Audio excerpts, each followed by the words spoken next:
धीर्धैर्यं श्रवणपटे यतिवरा महावाक्य जनार्दन सच्चिदानंद त्वं शरणं ब्रजेश। यादवेन्द्रं दयादाता पुंडरीक्षा क्षीरसागर शयनं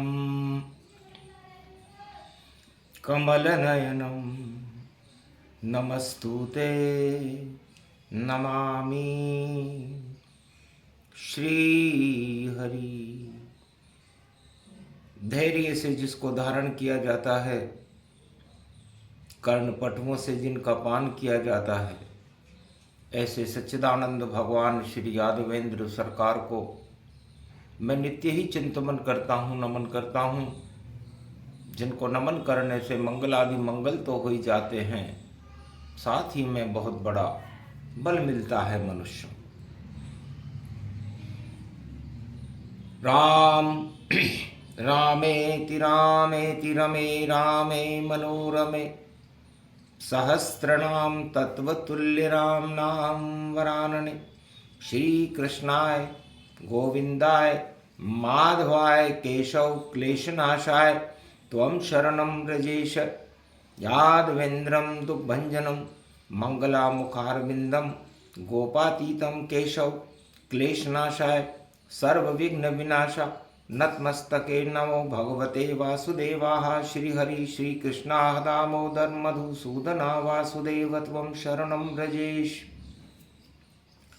बुधवार मलमास है, कैसे मल को हटाएं। मल को हटाते गणपति कलयुग उन्हें बुलाएं। जय गणेशम निर्लोप निर्लोप रुद्रम भगवम।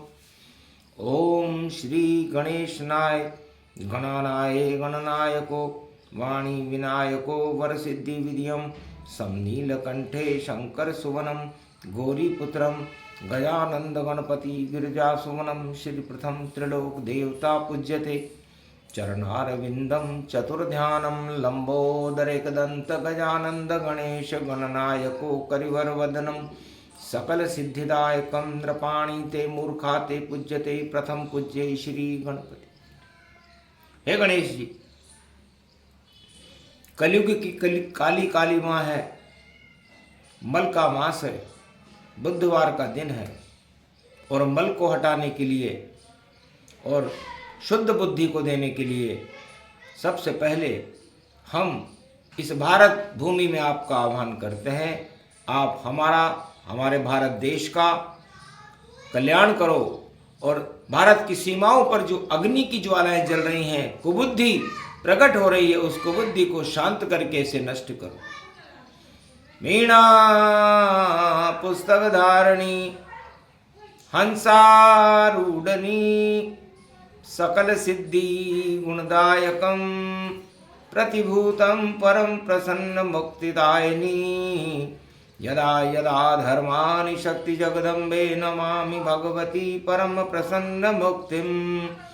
ज्ञान चक्षु जिह्वा निवासो सदादयम् दधि अक्षर टारणी सरस्वती अंबिका अंबिका भगवती भयहारिणी। शोक निवारणी दोष निवारणी रोगादि भय विनाशिनी जगदम्बे नमामयम्।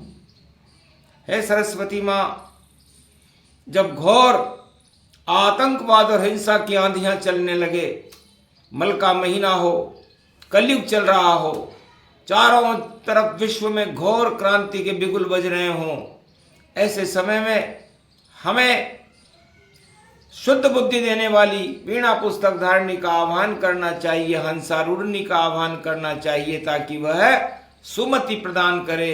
क्योंकि जहां सुमति तह संपत्ति नाना, जहां कुमति तह विपत विनाना। इसलिए है मां सरस्वती, वाणी आपसे प्रार्थना करती है कलयुग में, क्या वाणी के कंठ में और जिह्वा पर विराजमान होकर के सारे भारत में, भारत की सीमाओं पर और संपूर्ण विश्व में शांति का बिगुल बजा दो। अशांति को और क्रांति को, आतंकवाद को, हिंसा को, दुख और दरिद्र और बेरोजगारी को समाप्त करके हमें एक मार्गदर्शन प्रदान करो जो भगवान विष्णु के दरबार से हमें मिले, और नारद जी पत्रकार बनकर सारे संसार में उसका प्रसारण कर दो।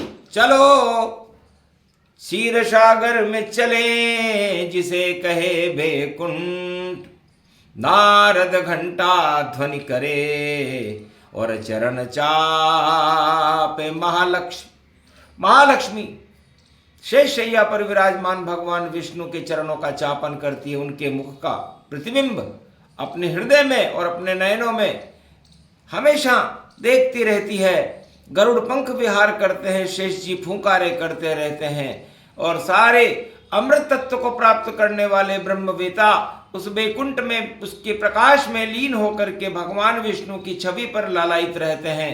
वहां मल नाम की कोई चीज नहीं होती, दल नाम की कोई चीज नहीं होती। वहां तो जो भी होता है क्षीर रूप अमृत बने और अमृत रूप सुजान। और नारद बोले विष्णु से कृपा करो भगवान विष्णु से नारद जी ने कहा, महाराज सतयुग में समुद्र मंथन हुआ और 14 रत्न निकले, और अमृत पान करने के लिए देवता और दानवों में होड़ लग गई, और आप मोहिनी बन करके देवताओं को अमृत पिला गए, और राहु और केतु ने भी छल से अमृत पी लिया। ये सब कुछ, और आपने उनकी गर्दन भी अलग कर दी। मान सहित विष खाए के शंभु भय जगदीश, और बिना मान अमृत पिए राहु कटाए शीश। लेकिन है भगवान विष्णु, देवता और दानव को तो ये अमृत मिल गया, लेकिन मृत्युलोक में चारों युगों में मानवता को ये अमृत कैसे मिले? क्या कोई ऐसी विधि है जो सारे संसार के और सारे भारत की प्राणी हर युग में इस अमृत का पान कर सकें और उस अमृत को अपने पास जीवन में रख करके अपने जीवन को अमृत को प्राप्त करने में सफल हो? हंसने लगे विष्णु भगवाना, नारद कही बात ये ज्ञाना। बुद्धिमान नारद भय सुनो विष्णु की बात, पूरे भारत में हमने और अमृत किया विख्यात। है नारद, ये प्रश्न तुमने बाद में पूछा, हमने पहले ही अमृत की धारा मृत्युलोक और भारत के मनुष्यों के लिए, भारत में विशेष रूप से घर घर में अमृत धारा हमने प्रकट कर दी। चौंक गए नारद सुन विष्णु की बात, महाराज कहां घर घर में अमृत, हम भी पी ले नाथ। तब कहा, मैं बुद्ध बना मोहनी बना, मोहनी बुद्ध को कहते हैं, और बुद्ध ही सुंदर नारी है, सब उसके वश में रहते हैं। तो बुद्ध में पारा होता है तो पारा बने भगवान, और पौधा रोपा भारत में, और देखो बदरी धाम, बदरी वन में उस पारे से हमने तुलसी का पौधा उत्पन्न किया, जिसे बदरी तुलसी कहते हैं। बदरी वन, बदरी वन तुलसी बने नारायण भगवान, और पद्मासन धारण किया बैठे ऋषि संतान। सारे ऋषि मुनि नर नारायण पर्वत पर बैठ गए, और बदरी तुलसी की माला, बदरी तुलसी से उनका श्रृंगार होता है। उस बदरी तुलसी के अंदर जो हर तुलसी के पौधे में पारा पाया जाता है, पारा रूप स्वरूप है, और यही अमृतमान, उसको तुलसी बना दिया बोले विष्णु भगवान। और वृंदावन में शाम ये तुलसी, और बना रहे हैं शाम, और जमुना जल में गोप ग्वाल सब कर रहे अमृत पान। और भोले ने कैलाश पे और तुलसी वन को लगाए। गंगा जमुना सरस्वती में तुलसी अमृत पाए। भोले पर श्री कृष्ण पर और चढ़े राम गति पाए। और बद्री वन सरयू वन में तुलसी घर घर पाए। तो ये तुलसी का पौधा ये बुद्ध का ही स्वरूप है। इसमें पारा होता है और इस पारे में भगवान नारायण का स्वरूप होता है। और ये पारा दानवता पर जब भगवान विष्णु चढ़ा देते हैं तो दानवता का पतन हो जाता है, राहु केतु की गर्दनें कट जाती हैं। और मानवता का कल्याण करने के लिए तुलसी अमृत का ही स्वरूप है। चारों युग तुलसी गति जाना और तुलसी अमृत पान में माना। एक तांबे के पात्र में तुलसी का एक पत्ता डाल करके भगवान कृष्ण को, भगवान राम को या जगन्नाथ भगवान को या भगवान विष्णु और लक्ष्मी को यदि कोई चढ़ा देता है और उस तुलसी चरणामृत का पान कर लेता है तो उसके जीवन में असाध्य रोग कभी नहीं होते, बीमारियां नहीं होती, रोगों से मुक्त रहता है शरीर। इतना प्रभाव है तुलसी का। तो पारा घुल जाए गंगा जल में और भक्तों उसका पान करो, अमृत उसको ही मानो और जय जय कृष्ण भगवान करो, जय जय राम भगवान करो, जय जय विष्णु भगवान करो। और पहले करो गंगा स्नान फिर चरणामृत तुलसी पान करो। तो तुलसी का पान चारों युगों में हमारे वेद पुराणों में अंकित है। और ये तुलसी का पौधा भगवान नारायण कहते हैं नारद में स्वयं भी। पत्ता पत्ता तुलसी का और घर घर रहे लगा है। ब्रह्म क्षेत्र हो जिस भी भवन में वहां तुलसी रही पुजाए। उसमें पारा होता है, उसमें अमृत जान।